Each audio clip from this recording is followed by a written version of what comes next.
Bonjour à tous, c'est AJ1 et aujourd'hui on se retrouve pour parler du match Montpellier-Paris Saint-Germain, donc qui s'est conclu par une victoire du Paris Saint-Germain 3 buts à 1.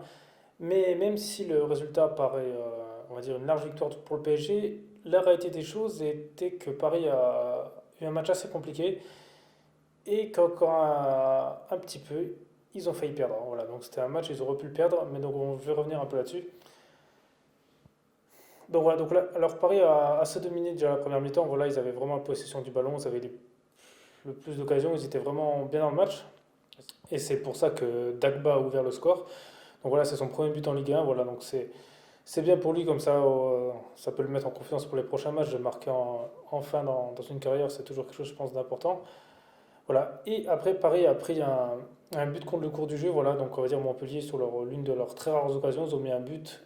Et encore, malheureusement pour Paris, le but là a été validé par la VAR car le Navas était vraiment sur la ligne quand il l'a arrêté, donc c'était un peu dommage qu'il ait pris ce but là parce que Navas a vraiment fait de très bons arrêts dans cette action là et il aurait mérité notre fin. Mais bon, après c'est comme ça. Donc voilà, donc là on se retrouve à la mi-temps avec un but partout. Bon, on note aussi dans ce match, Neymar n'était pas là et Mbappé était sur le banc en la première mi-temps, il n'y avait que Di Maria qui était là. Donc Di Maria a eu comme voilà, a montré que c'était lui le leader de l'équipe quand les autres sont pas là, donc c'est un peu ce qu'on lui demande, donc c'est bien pour lui. Heureusement, de toute façon, Tourelle n'avait pas le choix de le mettre là parce que c'est pour, à mon avis, préserver la bonne harmonie du groupe. Voilà, ensuite en deuxième mi-temps, eh ben, voilà, ça a été un peu plus compliqué, c'est-à-dire que je trouve que Paris était quand même un peu moins dedans. Bon, ils ont eu des occasions, mais c'était un peu plus équilibré.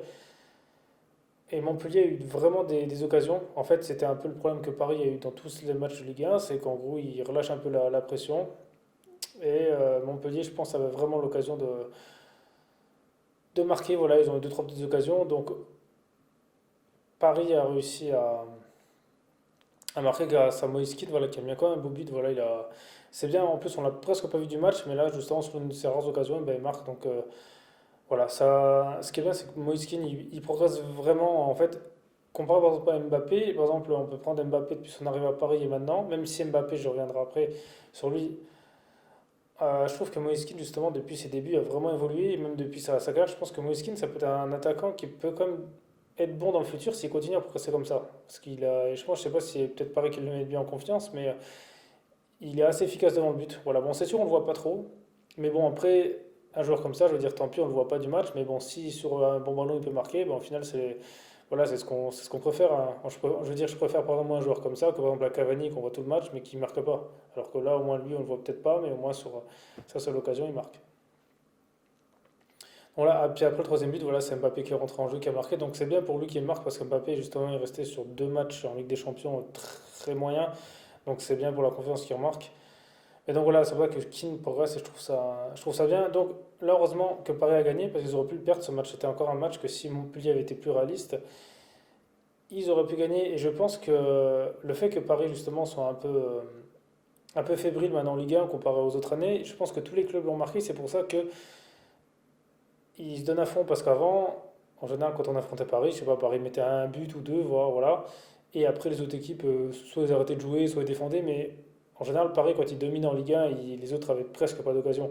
Là, ils concèdent beaucoup plus d'occasions qu'avant. Et je pense que les équipes ont compris que Paris, maintenant, cette année en Ligue 1, sont assez fébriles et qu'il y a moyen de les bousculer. Après, pour une fois, c'était un match où physiquement ils étaient bons, voilà, ils n'étaient pas trop cramés, donc ça c'était bien que physiquement ils retrouvent leur niveau. Par contre, je pense que la Tourelle, il faudrait vraiment qu'il essaye de mettre des tactiques en place ou quelque chose, un autre fond de jeu, parce que le problème c'est qu'en Ligue 1, quand il n'y a pas on va dire Neymar, Mbappé, ça devient compliqué quand même, de vraiment tuer les matchs. Parce que pourtant, ils ont comme une super équipe, hein, je veux dire, quand j'ai vu 1-1 à la mi-temps, je me suis dit ça, il va encore se refaire remonter comme contre Bordeaux. Heureusement que c'est pas le cas, mais il faut vraiment, je pense qu'ils changent quelque chose en Ligue 1 parce que même si l'équipe là elle devrait suffire pour gagner le championnat, mais il faut croire qu'ils ont vraiment du mal. Et en plus, le championnat, vu qu'ils ont perdu beaucoup de points, je pense vraiment qu'il faudrait qu'ils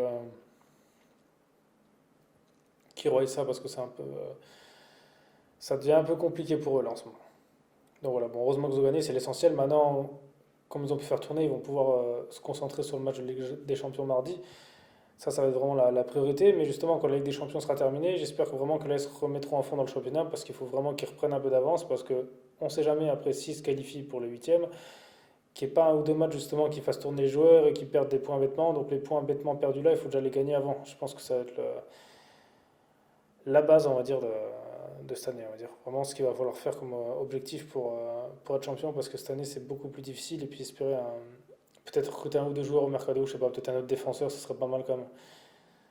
Voir un attaquant, parce que je sais pas Icardi ce qu'il va en faire, mais je pense que déjà un bon défenseur, ce serait déjà bien, parce que c'est un peu le point faible cette année de Paris, parce qu'il concède beaucoup d'occasions.